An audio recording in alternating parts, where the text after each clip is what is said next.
اللہ رب العزت جس نے انسان کو اپنی بندگی اور عبادت کے لیے پیدا کیا ہے، اس خالق و مالک نے انسانوں کے سمجھنے کے لیے ان کے سامنے کچھ ایسے کام اور کچھ ایسے مشاہدات رکھے ہیں کہ جن کی وجہ سے انسانوں کا اللہ کے اوپر یقین اور زیادہ پختہ ہو جاتا ہے۔ ایسے کام جنہیں کوئی بھی انسان اپنی خواہش اور اپنی مرضی سے نہیں کر سکتا، معجزات کا نام رکھتے ہیں۔ معجزہ کہتے ہی ایسے کام کو ہیں جو انسانی سوچ اور انسانی عقل سے بہت اوپر کی چیز ہو۔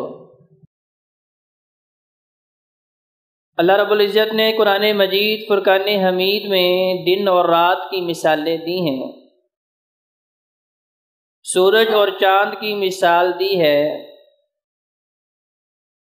گھوڑا، اونٹ، پہاڑوں اور ریگستانوں کی مثالیں دی ہیں، کیونکہ یہ وہ مثالیں تھیں جن سے عرب کے لوگ بخوبی آشنا تھے۔ دن اور رات ان کے سامنے آتا اور جاتا تھا، پہاڑی اور ریگستانی علاقے میں رہنے والے تھے، اور سفر کے لیے اور سامان کی نقل و حرکت کے لیے گھوڑے، گدھے، اونٹ استعمال کیا کرتے تھے۔ تو اللہ رب العزت نے انہیں سمجھانے کے لیے ان چیزوں کی قسمیں بھی اٹھائیں اور بتایا کہ دیکھو یہ دن اپنی مرضی سے نہیں آ رہا، یہ رات کی تاریکی اپنی مرضی سے نہیں چھا رہی، سورج کے آنے کا وقت مقرر ہے، وہ اس سے آگے پیچھے نہ طلوع ہوتا ہے اور نہ اس کے بغیر غروب ہو سکتا ہے۔ چاند کی منازل اللہ نے طے کر دی ہیں، وہ ان سے آگے پیچھے نہیں ہو سکتا۔ ہر چیز اپنے اپنے نظام اور اپنے اپنے مدار میں گھوم رہی ہے۔ تو اگر انسان اس کے اوپر غور و فکر کرتا ہے تو اسے سمجھ آتی ہے کہ واقعی ہی اسے چلانے والی کوئی ذات موجود ہے۔ پھر اس سے بھی بڑی مثال اللہ کا الحاکمین نے مشرکین مکہ کے سامنے نبی کریم علیہ السلام کے معجزات کی رکھی، تو انہوں نے کہا کہ ہم تب مانیں گے جب ہمارے سامنے پتھر کلمہ پڑھیں۔ اب بظاہر عقلی لحاظ سے یہ بات ناممکن محسوس ہوتی تھی، کیونکہ پتھر بے جان چیز ہے، اللہ نے اسے قوت گویائی نہیں دی، پتھر نہیں بولا کرتے، یہ اللہ نے اصول بنایا ہے، لیکن اس کا بھی خالق و مالک میرا اللہ ہے، جب وہ بلانے پہ آئے تو بلا بھی سکتا ہے۔ پتھر بھی بولتے ہیں، اور پتھروں نے کلمہ پڑھ کے بتایا اشہد ان لا الہ الا اللہ و اشہد ان محمد رسول اللہ۔ لوگوں نے مطالبہ کیا کہ بھی نہیں مانتے، یہ چاند جو ہم سے ہزاروں لاکھوں میل دور ہے، اگر یہ دو ٹکڑوں میں ہو جائے تو پھر مان لیں گے۔ اب یہ بات اور یہ مطالبہ بظاہر ناممکن محسوس ہو رہا تھا، لیکن یہ زمین و آسمان کا خلا میرے اللہ نے رکھا ہے۔ وَلِلَّهِ مَا فِي السَّمَاوَاتِ وَمَا فِي الْأَرْضِ، یہ زمین میرے اللہ کی، یہ آسمان میرے اللہ کا، اور اس کے درمیان جو کچھ بھی ہے، یہ سورج، چاند، ستارے، یہ سب کچھ میرے اللہ کا ہے۔ اب اتنی دور سے چاند کو چھونا بھی ناممکن محسوس ہو رہا تھا، لیکن اللہ کا الحاکمین جو اس سارے کے سارے نظام کے چلانے والا ہے اور اس سارے نظام کو کنٹرول کرنے والا ہے، تو اللہ کا الحاکمین نے محبوب کے اشارے سے اس چاند کو بھی دو ٹکڑے کر کے دکھا دیا۔ پھر بھی نہیں مانا۔ اللہ کا الحاکمین نے پھر اس سے بھی اور بڑا ایک معجزے کا ظہور فرمایا کہ جس واقعے کو بیان کرتے ہوئے اللہ کا الحاکمین نے لفظ استعمال کیا سبحان الذی، کہ لوگ اعتراض کریں گے اس واقعے کو سننے کے بعد کہ بھئی 40 دنوں کی مسافت آنن فانن کیسے ہو سکتی ہے۔ لوگ اعتراض کریں گے کہ راتوں رات زمینی اور آسمانی سیریں کیسے ہو سکتی ہیں۔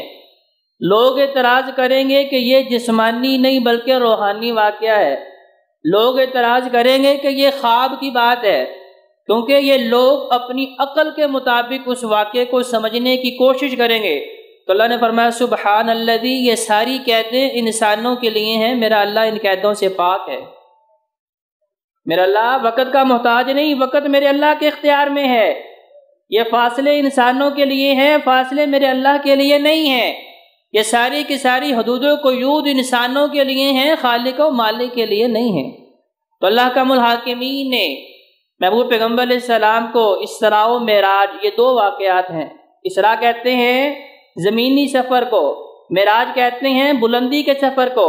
تو پہلے اسراء ہوا، محبوب پیغمبر علیہ السلام کو مکہ شہر سے بیت المقدس لے جایا گیا، یہ زمینی سفر تھا، رات کا سفر تھا، خاموشی کا سفر تھا۔ اور اس کے بعد معراج، بلندی کا سفر، آسمانوں کی سیریں کروائی گئیں۔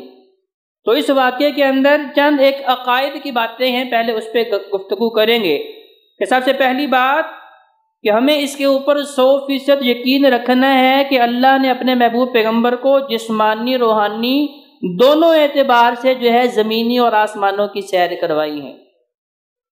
اگر ہم یہ کہہ دیں کہ یہ خواب کی بات ہے تو بھائیو خواب میں تو انسان بڑی بڑی دور کی سیریں بھی کرتے ہیں، پھر یہ معجزہ کیسے ہوا؟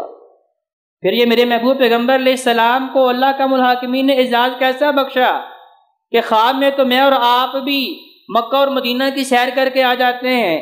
جس چیز کو ہم بہت زیادہ سوچ رہے ہوتے ہیں وہی رات خواب خیال بن کے میرے ذہن کے اندر چیز گھوم رہی ہوتی ہے۔ تو خواب کے اعتبار سے چلے جانا یہ تو اعزاز کی بات ہی نہیں ہے۔ اعزاز کیا ہے کہ اللہ کا الحاکمین نے 50,000 فرشتوں کو بھیجا، جبریل امین فرشتوں کے سردار آئے ہیں پورے پروٹوکول کے ساتھ، پورے اعزاز کے ساتھ، شرف کے ساتھ۔ محبوب پیغمبر علیہ السلام کو ام ہانی رضی اللہ تعالی عنہا کے گھر سے جو ہے بیت المقدس لے جایا گیا ہے۔ تو یہ جو لوگ یہ باتیں کرتے ہیں کہ بھئی جو چیز عقل مان لے بس اسے تسلیم کر لو، جو عقل میں نہیں آتی اسے چھوڑ دو، تو بھائیو جتنے بھی معجزات ہیں پھر ثابت کریں کہ عقل انہیں تسلیم کیسے کرتی ہے۔ جو لوگ آج کتاب و سنت کے خلاف پراپوگنڈا کر رہے ہیں، جو آج مسلمانوں کو دین اسلام سے دور کر رہے ہیں، انہیں صراط مستقیم سے دور کر رہے ہیں، منکرین قرآن اور منکرین حدیث، منکرین سنت مصطفیٰ علیہ السلام کیا کہتے ہیں جی عقل ماننے تو مان لو، نہیں مانتی تو دین کو چھوڑ دو۔ بھائیو پھر یہ معجزات ثابت کریں۔ اس دور میں جب لوگ پیدل سفر کرتے تھے، گدھوں پہ، گھوڑوں پہ، خچروں پہ، اونٹوں پہ سفر کرنے والے، وہ بتائیں کہ 40 دن کی مسافت اب آنن فانن کیسے ہو سکتی ہے؟ عقل کے گھوڑے دوڑا کے بتائیں تو صحیح۔ پھر بتائیں کہ بیت المقدس میں اللہ کا الحاکمین نے 1,24,000 انبیاء کو اکٹھا کیا، وہ انبیاء جو اس دنیا سے رخصت ہو چکے ہیں، ان سب کا وہاں پہ یکجا ہونا، اب عقل یہ بات ثابت کرے۔ مطلب کیا ہے کہ بھائیو میری عقل تو بڑی محدود ہے، میری عقل ناقص ہے۔ اگر آپ نے شریعت کو سمجھنا ہے، اگر آپ نے دین کو سمجھنا ہے تو اس پیغام کو سمجھنا ہوگا جو اللہ کا الحاکمین نے اپنے محبوب کو دیا ہے، اور محبوب علیہ السلام نے اپنے صحابہ کو پڑھ کے اور عمل کر کے بتایا کہ بھی یہ رب کا پیغام آیا ہے، یہ مان لو گے تو تم جہنم سے محفوظ ہو جاؤ گے، جنت کے وارث بن جاؤ گے۔